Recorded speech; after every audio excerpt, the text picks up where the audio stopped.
I guess the biggest regret that I have in life and the way that I've led things is, I guess when I was younger, I didn't act on impulses and have that kind of confidence to act on what I desired and what I wanted, and had the confidence in myself in that sense to be able to be like, I deserve this, I deserve that.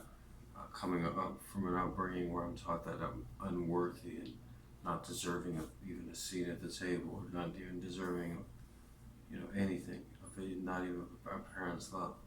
Coming from that background, it's like you feel that you don't deserve anything, and that like anything you're unworthy. I'm unworthy. That's how I would think that I'm unworthy of everything, every good pleasure in life. And wow, I found myself homeless and starving on the street alone.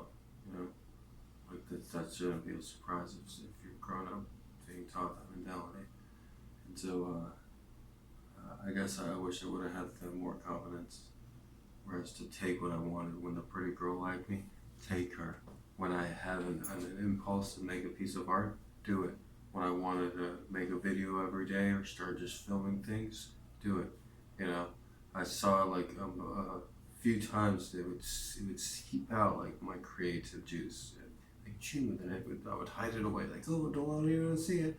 It's like just like my arms. I've always had really nice arms when I was 20 years old, and I just got like this tattoo was all new and everything. And I was wearing a tank top, a wife beater t-shirt at the bowling alley, and these young girls were like all looking at me, and my arms looked really nice. But the people that I was hanging out with, my friends, they were making fun of me. They're like, "Your arms don't look nice. They just look big because of your tiny tattoo." And they're like making fun of me. They're like, "Put a shirt on." They weren't on my side. So that's the lesson. If somebody's not on your side, they're not your friend. Don't spend time with them. His name was like Carl and Robert, wherever they were. They weren't good friends. They weren't on me or Michael's side. Anyways, uh, that and yeah. So like, I wasn't talking about the physical thing. I was thinking about yeah. Earlier, I saw a video that I made in Las Vegas, and I would record like in the bathroom. Like, I had a decent video camera that I had with me that I purchased and everything. So I had the wherewithal to work at a job and make money, and that's while I'm going to school, pay the rent, and still have money for a video camera. And so I had this camera, and I remember selling it and thinking like, why am I selling this? Why don't I try to do something creative with it?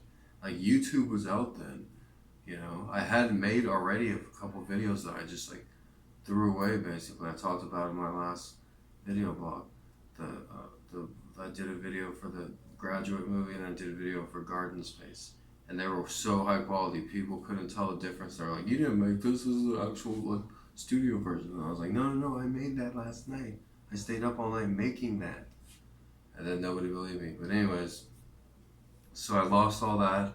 It wasn't documented. I didn't put it on. I didn't have the confidence to be like, this is good. I need to have confidence. This is good. Put this on YouTube so everyone can see it. So it's there. So I can move on. Don't just lose it on some shitty hard drive computer that some white trash guy has. Sign it. Anybody could even take it and say they made it. Anyways, so yeah, that's my biggest regret. It's just like not taking advantage. So this video right here, it's a good idea. It's always good to act on your ideas, especially if you're a great, intelligent, creative person. Always act. Don't just be like, yeah, I don't want to do it. I want to do it. I almost just didn't make this video. I'm almost at like it's just over 4 minutes, but it's worthy video to make because it talks about what I regret in life. How I would have done things differently. If I knew then what I do now, that same old cliche, but it's true. People think that way, and it's just like you learn things, and some people it takes longer than others. Me, it's taken an exceptionally long time to learn very simple things in life. Hey, I may have made really good grades in school. I'm obviously a really good speaker, and I'm obviously very eloquent and have a large vocabulary, but I couldn't tie my shoes till I was like 10, 11 years old. I didn't know my left from my right till I was like 7, 8 years old. Like we had a terrible, terrible upbringing as infants and young children. So our developmental skills, they start so late for us. So I don't know why I took off my glasses just to make that point, but the fact of the matter is, the point is, you look at in psychology. If somebody, if children grow up, I'm thinking me and my twin brother, when you grow up without parental influence, it sets you behind years. Like conversational wise, people our first teachers in school would say, "Oh, they have problems with conversation." Our parents never spoke to us. They never changed our diapers. There was pictures of us with just in the crib, laying covered in our own feces. It was horrible. My mom was a really good person, but I remember asking about those pictures and not being happy with her response. She's like, "Oh, you boys liked it." Like she just like was all drugged out, and she wasn't even schizo then. So I was just like, yeah, she wasn't perfect at all. She lacked that confidence to be like, boom, I'm not gonna be crazy. I'm not gonna let the medication knock me out. I'm not gonna let my kids have in custody of a monster. She should have put her foot down, plain and simple.